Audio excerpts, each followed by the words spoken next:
Assalamualaikum warahmatullahi wabarakatuh. Saya Eka Septian Dwi Cahya dari Prodi Akuntansi Universitas BGI di Buana Surabaya akan membahas mengenai pemajakan terhadap sumber laba dari luar negeri.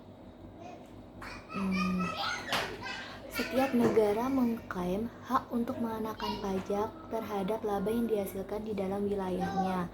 Filosofi nasional atas pengenaan pajak terhadap sumber-sumber dari luar negeri di setiap negara berbeda-beda dan merupakan hal penting dari sudut pandang seorang perencana pajak seperti negara Prancis, Kosta Rika, Hong Kong, Panama, Afrika Selatan, dan yang lain yang menerapkan prinsip pemajakan teritorial dan tidak mengenakan pajak terhadap perusahaan yang berdomisili di dalam negeri yang labanya dihasilkan dari luar negeri.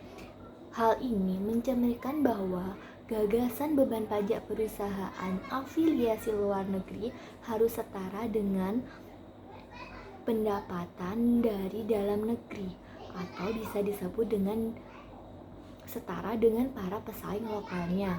Dalam pandangan ini, perusahaan afiliasi luar negeri dari perusahaan lokal dipandang sebagai perusahaan luar negeri yang kebetulan dimiliki oleh penduduk lokal.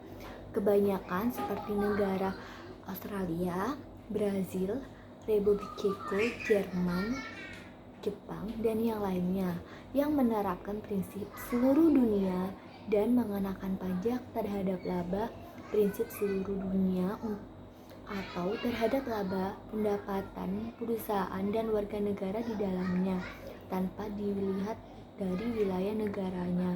Gagasan yang mendasari dalamnya ini adalah bahwa anak perusahaan asing sebuah perusahaan lokal hanyalah suatu perusahaan lokal yang kebetulan beroperasi di luar negeri.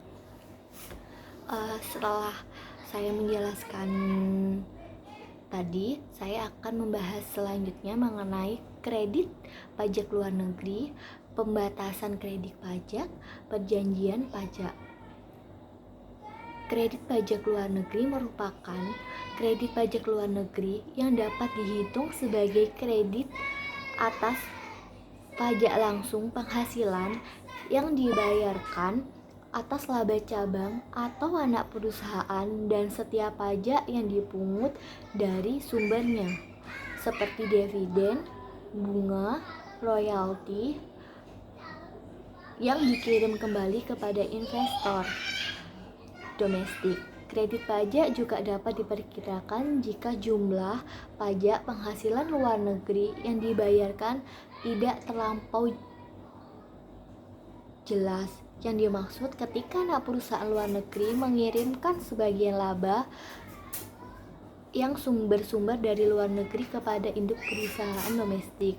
Di sini dividen yang dilaporkan dalam surat pembahasannya atau surat pemberitahuannya pajak induk perusahaan harus dihitung kotor atau disebut dengan gross up untuk mencakup jumlah pajak yang dianggap terbayar, ditambah seluruh pajak pungutan luar negeri yang berlaku. Dan ini berarti bahwa seakan-akan induk perusahaan domestik menerima dividen yang di dalamnya termasuk pajak terutang kepada pemerintah asing dan kemudian membayarkan pajak itu. Kredit pajak tidak langsung luar negeri yang diperbolehkan adalah pajak penghasilan luar negeri yang dianggap terbayar ditentukan dengan cara sebagai berikut. Pembayaran dividen termasuk seluruh pajak pungutan atau laba setelah pajak penghasilan luar negeri dikali pajak asing yang dikreditkan. Selanjutnya saya akan membahas mengenai pembatasan kredit. Untuk mencegah agar kredit pajak luar negeri dapat menghapuskan pajak atas sumber penghasilan domestik, banyak negara yang menetapkan batasan umum batas jumlah pajak luar negeri yang dapat dikreditkan setiap tahunnya.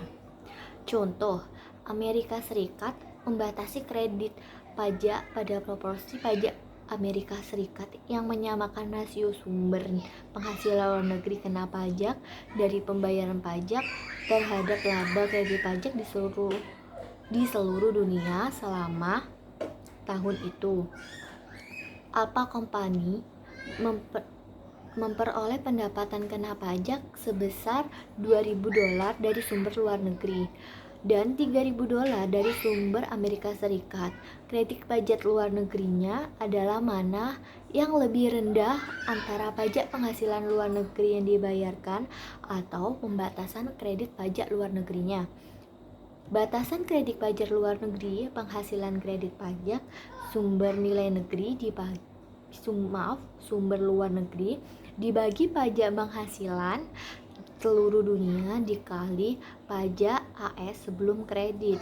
Jadi di sini dijelaskan bahwa 2.000 US dollar dibagi 5.000 dikali 5.000 dikali 35% yang hasilnya $700, di mana 2.000 ini merupakan batasan kredit pajak, sedangkan 5.000 adalah jumlah dari kena pajak 2.000 ditambah sumber dari luar negeri sebesar 3.000 dikali jumlah pajak ditambah dari jumlah pajak luar negeri ditambah sumber dari AS. 5.000 dikali tarif pembatasan kredit sebesar 35%, sehingga menghasilkan 700 US dollar. Yang terakhir adalah perjanjian pajak. Meskipun kredit pajak luar negeri melindungi sumber pajak luar negeri dari pengenaan pajak ganda atau dalam beberapa hal tertentu, perjanjian pajak dapat melakukan lebih dari itu. Para penandatangan perjanjian umumnya menyetujui bagaimana dan insentif pajak akan dikenakan terhadap pendapatan usaha yang dihasilkan oleh warga negara dari negara lain di suatu wilayah jurisdik pajak. Terima kasih, pembahasan cukup sekian pembahasan dari saya. Mohon maaf. Wassalamualaikum warahmatullahi wabarakatuh.